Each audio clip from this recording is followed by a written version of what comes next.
సుబ్రహ్మణ్యం గారు, శివాయ విష్ణు రూపాయ శివరూపాయ విష్ణువే అని చెప్పేసి ఒకేసారి ఏకకాలంలో శివుని విష్ణువుని కొలిచే ఒక అద్భుత సమయం కార్తీక మాసం అని అంటారు. ఎందుకని ఈ ఇద్దరు దేవుళ్లను ఒకేసారి పూజించేది కార్తీక మాసానికి ఎందుకింత విశిష్టత? ఈ కృత్తిక నక్షత్రం షట్కృత్తిక 6 చుక్కలుంటాయి ఆకాశంలో. ఇది షణ్ముఖునకు జన్మ నక్షత్రంగా చెబుతారు. అందుకనే కార్తికేయుడు అని ఆయనకి పేరు. అలాగే ఆ దృక్కోణంలో మనకు వ్యక్తికి మనశ్శక్తితో జన్మించినటువంటి కుమారుడు అనే భావన కాకుండా ప్రత్యక్ష కుమారుడు శివునికి కుమారస్వామి. ఇక్కడ పుత్రుడు అంటే ఎవరు అంటే తండ్రే పుత్రుడుగా అవతరిస్తాడు. ఆ దృక్కోణంలో శివుడే సుబ్రహ్మణ్య స్వామిగా అవతరించాడు. ఆ కారణంగా ఈ కృత్తికకు అలాగే అగ్నిదేవత, ఆ అగ్ని నేత్రంగా గలవాడు శంకరుడు. ఆ విధంగా ఈ కార్తీక మాసానికి శంకరునికి అవినాభావ సంబంధం ఉంది. విశేషించి కార్తీక సోమవార వ్రతం, సోమవారం శివునికి ప్రీతికరమైనది. ఆ సోమవారం నాడు మనం చక్కగా ఉపవాసం ఉండి రాత్రి వరకు శివారాధన చేసుకుని ఆ తర్వాత నివేదన చేసి ఆ పదార్థాన్ని ప్రసాదంగా స్వీకరించడం అనేది కార్తీక మాసంలో జరుగుతుంటుంది. అలాగే విష్ణుమూర్తి ఆషాఢ శుద్ధ ఏకాదశి నుంచి యోగనిద్రలో ములిగినవాడై మనకు ఈ కార్తీక శుద్ధ ఏకాదశి నాడు లేస్తున్నాడు. అంటే ఆ రూపకంగా మనకు విష్ణుమూర్తితో ఈ మాసానికి దగ్గర సంబంధం ఉంది. అంతేకాకుండా ఈ కార్తీక మాసానికి దామోదర నామం చాలా విశిష్టమైనది. కార్తీక దామోదరుడు అని ఆయన పిలుస్తారనమాట. అయితే ఈ దామోదరుడు దేనికి సంకేతం అంటే పాపం యశోద ఆయన్ని తాడుతో కట్టేస్తుందట. కట్టేస్తుంటే 2 అంగుళాలు తగ్గిపోయింది. ఆ తాడు తగ్గిపోతే ఇంకో తాడు తీసుకొచ్చి ముడేసింది. మళ్ళీ అది 2 అంగుళాలు తక్కువైంది. ఇలా తక్కువై నేను కట్టలేను అని ఆమె వదిలేసింది. వదిలేసేటప్పటికే ముడిపడ్డానికి సరిపడినంత కనిపించింది తాడు. అంటే ఇక్కడ కృష్ణుడు అనేటువంటి వాడిని ముందుగా మమకారంతో నావాడు అనుకుంది. ఆ నావాడన్నవాడు నా మాట వినాలి, నాకు వ్యతిరేకం చేయకూడదు అనుకుంది. నేను వాడిని శాసిస్తాను అనుకుంది. అహంకారం అన్నమాట. ఈ అహంకార మమకారాలు ఉన్నంతసేపు తాడు ముడికి సరిపోలేదు. 2 అంగుళాలు తక్కువైంది. అహంకారానికో ముడి, మమకారానికో ముడి. అవి 2 వదిలేసిన తర్వాత తాడు ముడిపడింది. అంటే భగవంతుడు కట్టబడ్డాడు. దీని అర్థం ఏమిటి? ఎవరైతే అహంకార మమకారాలను జయిస్తారో వారికి మాత్రమే భగవంతుడు వశమవుతాడు అనేటువంటి దానికి సంకేతం ఆ దామోదర నామం. ఇంకా విశేషించి ఆయన దామోదరుడు కదా, అంటే ఆ తాడు కట్టుకున్నాడు ఆ పొట్టకి. అంటే బంధము, ఆ బంధానికి ఆయన లోబడ్డాడు అంటే మన బంధాలని తొలగిస్తాడు అని అర్థం. ఎందుకంటే మనకి నవనీత చోర అనే నామంతో మనం ఆయన్ని స్మరించామనుకోండి, దొంగతనం వల్ల వచ్చేటువంటి పాపాలన్నీ పోతాయి. అంటే మనం ఏదో తెలుసో తెలియకో చిన్నప్పటి నుంచి దొంగతనాలు చేసి ఉంటాం అనుకోండి, ఆ పాపాలన్నీ పోగొట్టుకోవాలంటే నవనీత చోర అనే నామాన్ని చేయాలి. అలా దామోదర అని ఆయన్ని మనం పిలిస్తే మనకు బంధాలన్నీ తొలగిపోయేలాగా అనుగ్రహించేటువంటి శక్తి ఆయనకు ఉంటుందన్నమాట. కాబట్టి ఆ విధంగా ఇటు విష్ణుమూర్తిని అటు శంకరుణ్ణి కూడా పూజించడానికి యోగ్యమైనది. అయితే ఆ ఇద్దరికీ భిన్నత లేదు అనేటువంటిది చాటి చెప్పడానికే ఈ అభేదాన్ని మనం పాటిస్తూ పూజించుకుంటూ ఉన్నాం.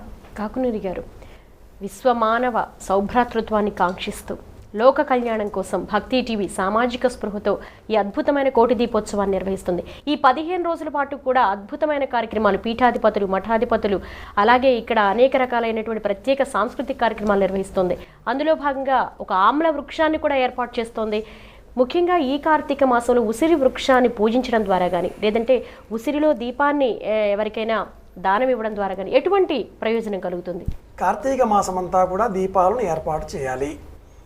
ఈ దీపాలను నక్షత్ర దీపావళి అన్న వరుసతో 27 నక్షత్రాలకు ప్రతీకగా 27 నక్షత్రాలు, మధ్యలో ఒక పెద్ద ప్రమితలో సూర్యనారాయణమూర్తికి ప్రతీకగా పెద్ద దీపము.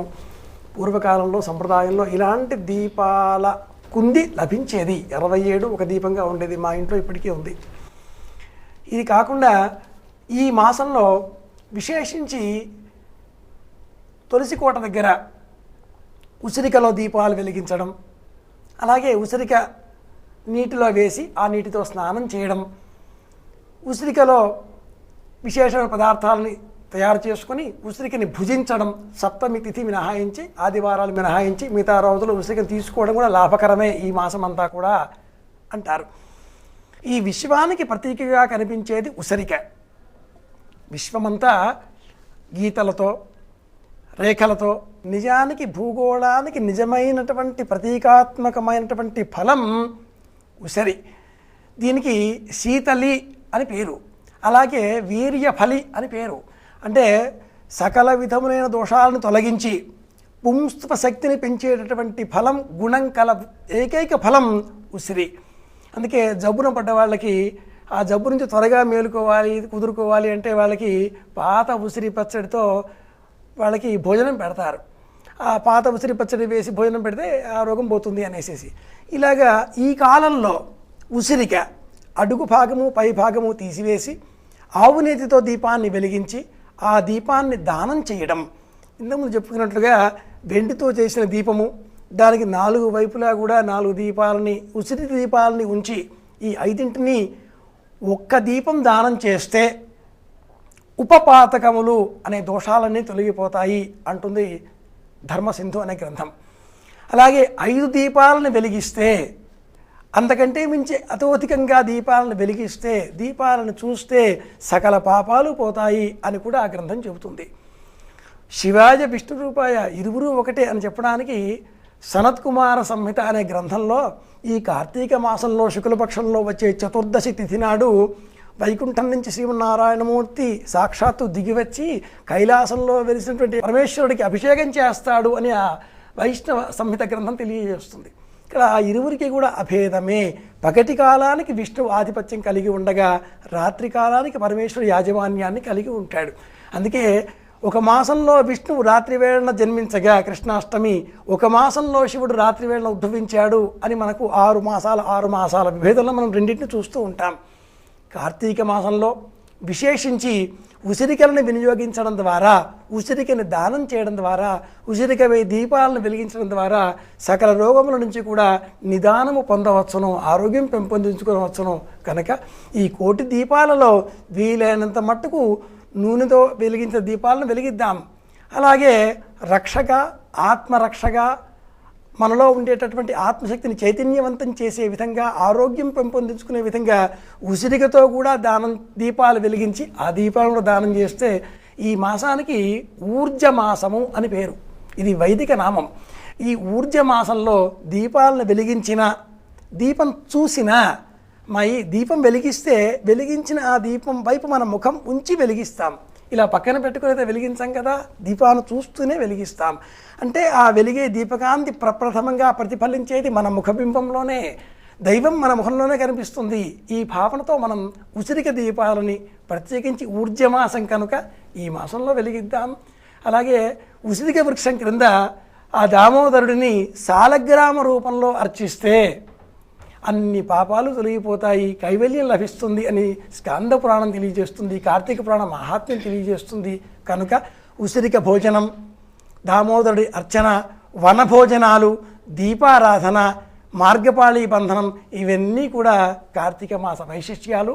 అన్నింటిలో తలమానికమైనటువంటిది ఉసిరిక దానం చేయడం, ఉసిరిక దీపం వెలిగించడం. చూడమణి గారు, కార్తీక మాసంలో యమదీపం పేరిట గనక దీపాన్ని వెలిగిస్తే అపమృత్యు భయాలు తొలగిపోతాయి, అలాగే మనలో ఉన్నటువంటి ఏవైతే ఉన్న ఈతి బాధలు తొలగిపోతాయని చెప్పేసి ఒక కథనం. అయితే ఈ 15 రోజుల క్రతువులో భక్తి టీవీ యమదీపం అనే ఒక క్రతువును కూడా ఏర్పాటు చేసింది. ఏంటి యమదీపాన్ని వెలిగించడం ద్వారా భక్తులకు ఎటువంటి ప్రయోజనాలు అనుగురుతాయంటారు? అంటే మనిషికి ప్రతివాడికి కూడా ఉన్నది మృత్యు భయం. ఎంత గొప్ప జీవితాన్ని గడుపుతున్నా సరే బాబాయ్ ఏమైపోతామో అని బ్రతికి ఉండగానే ఎప్పటికైనా మనం ఇలా అయిపోతాం కదా అని రాబోయే మృత్యువుని తలుచుకుని భయపడిపోతూ ఉంటాడు. ఆ భయం ఉండకూడదు. ఎందుకంటే కృతకృత్యాః ప్రతీక్షంతే మృత్యుం ప్రియమివ అతిథిం అంటారు. అద్భుతమైన సందేశం ఇది. ఏమిటంటే ఒక మంచి గెస్ట్ మన ఇంటికి వచ్చినప్పుడు రండి అని ఎలా ఆధారంగా ఇన్వైట్ చేస్తామో అలాగ మృత్యుదేవతను కూడా ఆహ్వానించాలి. అలాంటి మనస్సు మీకు ఉండాలి. ఎలా వస్తుంది ఆ మనస్సు? అంత ధైర్యం. ఈ జ్యోతి ప్రజ్వలనం చేసి దానికి యమదీపం అని పేరు పెట్టి యముని వల్ల ఉండే భయాన్ని మనం దూరము చేసుకొని మంచి ధైర్యాన్ని పొంది ఇంత ఉజ్వలమైన జీవితాన్ని గడిపాం, ఇంకా నాకేం పర్వాలేదు అనేటువంటిది. యముడు ఎప్పుడు వస్తాడు? పాపాలు చేసుకున్న వాళ్ళని తీసుకెళ్ళడానికి ఆ ధూమ్ర మార్గము అని ఉంది అని చెప్పి అప్పుడు వస్తాడు ఆయన. పాపాలే చేయకపోతే అర్చిరాది మార్గము అని మంచి కాంతులతో ఉండే మార్గంలోకి వెళ్ళిపోతాం. కాబట్టి దీన్ని దూరంగా ఉంచడానికి, ఆ వెలుగులో ప్రవేశించడానికి ఈ వెలుగుని ఆధారంగా మనం చేసుకుంటాము అంటారు. కార్తీక అమావాస్యకి ప్రదీప అమావాస్య అని పేరు. ప్రత్యేకంగా మనం పౌర్ణమి ఒక్కటే దీపోజ్వలనం అని అనుకుంటాం. కార్తీక అమావాస్య నాడు ప్రకృష్టంగా దీపోత్సవం చేయాలి అని కూడా మనకు పురాణం చెప్తోంది. పద్మపురాణం చాలా స్పష్టంగా చెప్తోంది. అందువల్ల ఆ దీపాన్ని గనక మనం ప్రజ్వలింప చేశాము అంటే అటు విష్ణుమూర్తికి ఆనందం కలుగుతుంది. ఇందాక మనం చెప్పుకున్నట్టుగా లక్ష్మీ స్వరూపిణి, లక్ష్మిని అనుగ్రహించేవాడు హుతాసనాత్, అగ్నిదేవుడు సంపదలను ఇస్తాడు. కాబట్టి అటు దామోదర వ్రతం, ఇటు లక్ష్మీ వ్రతం, అంటే లక్ష్మీనారాయణులు ఇద్దరిని కలిపిన వ్రతం. దీనిని ఆ ఉసిరి వృక్షం కింద ఆ మూర్తిని ప్రతిష్ఠింపచేసి మనం ఆ వ్రతాన్ని గనక చేస్తే ఒక్క ఆమ్మల అనేటువంటి విశేషాలను ఎంతవరకు మనం అసలు చెప్పలేనన్ని లాభాలు లోకానికి. ఒకటి, అందులో మాతృభావన ఉంది అన్నారు పెద్దలందరూ కూడా. అంటే ఒక ధాత్రి, తల్లి భూదేవి మన అపరాధాలను ఎలా క్షమిస్తోందో తల్లి అలా మనం చేసే తప్పులన్నింటినీ క్షమిస్తుంది. అలాగే ఈ ఒక్క ఆమలకాన్ని గనక మనం వాడాము అంటే మనలో ఉండేటువంటి రోగస్థితి అంతా పోతుంది. ఆ మంచి శక్తిని కూడా, వీర్యశక్తిని కూడా ప్రసాదిస్తుంది. అని ఏదో విసిరికాయ పచ్చడి అన్నం తిన్నామని ఏదో కష్టపడినట్టు మాట్లాడుకుంటారేమో. కాదు కాదు, నిజమైన సంపూర్ణ ఆరోగ్యం మీకు కావాలంటే ఈ ఉసిరి ఫలం వల్లే వస్తుంది. కాబట్టి మీకు ఉసిరిని దానం చేస్తున్నాము అంటే స్వార్థాన్ని విడిచి నేనొక్కడిని ఆరోగ్యంగా ఉంటే కాదు, మీరు బాగుండాలి, మీరు బాగుండాలి, మీరు బాగుండాలి అని దానికి ఈ పవిత్ర భావాన్ని జోడించి దీపరూపంగా ఈ విసిరిని ఇచ్చేటప్పటికీ ఆరోగ్యాన్ని కూడా మనం ప్రదానం చేసిన అంత ఉత్కృష్ట కార్యక్రమానికి శ్రీకారం చుట్టినట్టు ఈ విసిరి ఫలాన్ని కూడా దీపరూపంగా ఇవ్వడము అనేటువంటి దాంట్లో. అంటే ప్రతి పండగలోనూ సామాజిక స్పృహ అండి. ఆ పదాన్ని విడిచి అసలు ఏ ఉత్సవాలు మనకి లేవు. ఇంతమంది ఇన్ని దీపాలు కలపడంలో మొదటిది దీపదర్శనంతో, ఆ వెలుగులు కంటిలోకి వెళ్ళడంతో, అందులోనూ ఆవు నేతితో వెలిగించిందైతే దాని పరిణామాలు ఎలా ఉంటాయి, ఆ కాంతి లోపలికి వెళ్ళి మనకి ఎంత దివ్యశక్తిని ఇస్తుంది, ఇలాగా అందులో ఉపయోగించేటువంటి తైలాదుల వల్ల వాటిల వల్ల ఇటు ఆరోగ్యాన్ని చెప్పారు. ఈ పండుని ఇవ్వడం వల్ల ఆరోగ్యదానంగా భావించి ఉత్కృష్టత చెప్పారు. ఇంకా కార్తీక మాసం అంటే వనోత్సవాలని ఎంత ఆనందపడిపోతాం. ఎలాంటి వాళ్ళము కూడా తర్తమ భేదాలన్నీ మరిచిపోయి అందరం ఒకటే అనేటువంటి ఐక్య భావానికి శ్రీకారం చుట్టడానికి కూడా ఈ మాసమే మనకి ప్రధానంగా ఉంటుంది. ఇంత సామాజిక స్పృహ ఈ ఉత్సవంలో మనకి కనిపిస్తుంది.